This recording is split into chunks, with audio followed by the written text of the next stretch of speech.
खबरों सूचनाओं का संगम, काव्य कथाओं समीक्षाओं की उमंग, हिमधारा है ये हिमधारा।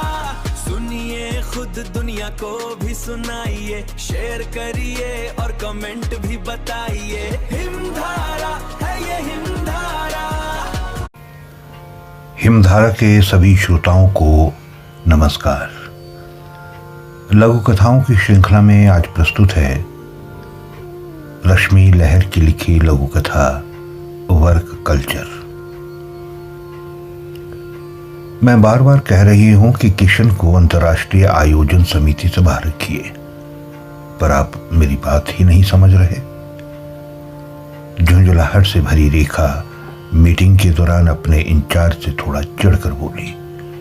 उसे पता था कि यदि इंचार्ज सुबह उससे नाराज हो गए तो उसके हाथ से वो सारी पावर छिन जाएगी जो उसको बस भगवान की कृपा से ही मिल पाई है।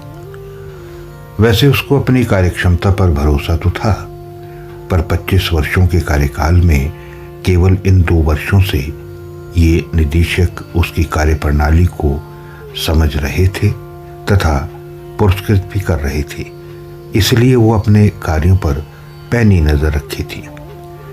आज किसी लालची तथा जुगाड़ू कर्मचारी को अगले माह होने वाले अंतर्राष्ट्रीय आयोजन की समिति का सदस्य होता देख रेखा चिड़चिड़ा रही थी। अरे मैडम बुढ़ा गई है पर बुद्धि नहीं चलती है। अरे यदि लालची लोग ही नहीं रहेंगे तो हमारी संस्था कैसे चलेगी, बताइए जरा। कुटिलता से मुस्कुराते हुए सुबंध आगे बोला, देखिए आपको ललचाएंगे तो वो कुछ अपने जैसे को जोड़ेगा जो हमारे कार्यक्रम में आने के लिए उत्साहित होंगे। मुन्ना बच्चा करके 1-2 प्रमाण पत्र दे दिया जाएगा तो आवश्यक रसीदों का जुगाड़ भी हो जाएगा और आंटी से पैसा भी नहीं खिसकेगा।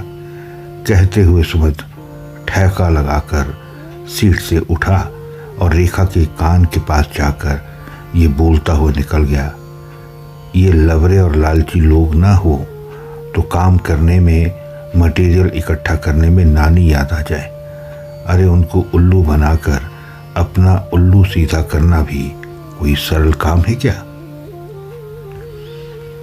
श्रोताओं, ये थी रश्मि लहर की लिखी लघु कथा वर्क कल्चर। लघु कथाओं की श्रृंखला में आज इतना ही। फिर मिलता हूं किसी नई लघु कथा के साथ। नमस्कार।